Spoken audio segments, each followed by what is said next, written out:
സുപ്രഭാതം. ഒരു കൊച്ചു ഗ്രാമത്തിൽ ഒരു കർഷകനുണ്ടായിരുന്നു. അദ്ദേഹത്തിന് സ്വന്തമായി ഒരു ചെറിയ കൃഷിയിടമുണ്ടായിരുന്നു. അദ്ദേഹത്തിൻ്റെ പറമ്പിലെ ഒരു വലിയ മാവ് ആ ഗ്രാമത്തിലെ എല്ലാവർക്കും അത്ഭുതമായിരുന്നു. കാരണം ആ മാവ് വർഷം മുഴുവൻ നിറയെ മാമ്പഴം തരുമായിരുന്നു.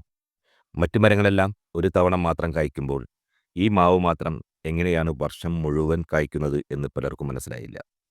അന്വേഷിച്ചവർക്ക് കർഷകൻ കൊടുത്ത മറുപടി ഇതാണ്: ഞാൻ എന്നും രാവിലെ ഈ മരത്തിന് വെള്ളമൊഴിക്കാൻ വരുമ്പോൾ സന്തോഷത്തോടെയും നല്ല മനസ്സോടെയുമാണ് വരുന്നത്. ഈ മരത്തിന് നന്ദി പറയാനും എന്നെപ്പോലെ മറ്റുള്ളവർക്കും ഇതിൻ്റെ ഫലം കിട്ടട്ടെ എന്നും ഞാൻ ആത്മാർത്ഥമായി ആഗ്രഹിക്കും. എൻ്റെ സന്തോഷവും നല്ല ചിന്തകളും ഈ മരത്തിന് നല്ല ഊർജ്ജം നൽകും. അതാണ് ഈ മരം എപ്പോഴും നിറയെ ഫലം നൽകാൻ കാരണം.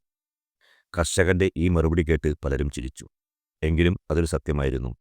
നമ്മുടെ ചിന്തകൾക്കും വികാരങ്ങൾക്കും വലിയ ശക്തിയുണ്ട്. കർഷകൻ ആ മരത്തെ കണ്ടത് കേവലം ഒരു മരമായിട്ടായിരുന്നില്ല, അതൊരു ജീവനുള്ള സുഹൃത്തായിട്ടായിരുന്നു. നമ്മുടെ ഓരോ ദിവസവും അതുപോലെയാണ്. രാവിലെ നമ്മൾ ഉണരുമ്പോൾ ഇന്നത്തെ ദിവസം എന്തായിരിക്കും എന്ന ചിന്തകളാണ് ആദ്യം മനസ്സിലേക്ക് വരുന്നത്.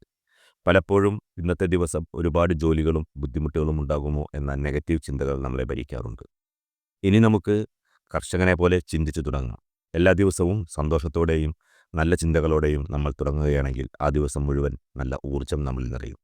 നമ്മുടെ മനസ്സും കർഷകന്റെ മാവ് പോലെയാണ്. നമ്മൾ എന്ത് ചിന്തകളാണ് അതിന് കൊടുക്കുന്നത്, അത് തന്നെയാണ് നമ്മുടെ ജീവിതത്തിൽ സംഭവിക്കുന്നത്. അതിനാൽ ഇനി ഓരോ ദിവസവും തുടങ്ങുമ്പോൾ ഇന്നത്തെ ദിവസം നല്ലതായിരിക്കട്ടെ, ഇന്ന് ഞാൻ ഒരുപാട് സന്തോഷിക്കും, ഇന്ന് എനിക്ക് എല്ലാ കാര്യങ്ങളും നന്നായി ചെയ്യാൻ സാധിക്കും എന്ന് ചിന്തിച്ചു നോക്കൂ. നമ്മുടെ ചിന്തകൾക്ക് നമ്മുടെ ദിവസത്തെ, എന്തിന് നമ്മുടെ ജീവിതത്തെ തന്നെ മാറ്റിമറിക്കാൻ സാധിക്കും. അതിനാൽ ഓരോ ദിവസവും സന്തോഷത്തോടെയും നല്ല ചിന്തകളോടെയും തുടങ്ങുക. നിങ്ങളുടെ ദിവസം പ്രകാശപൂർണ്ണമാകട്ടെ. എല്ലാവർക്കും ശുഭദിനം. Thank you.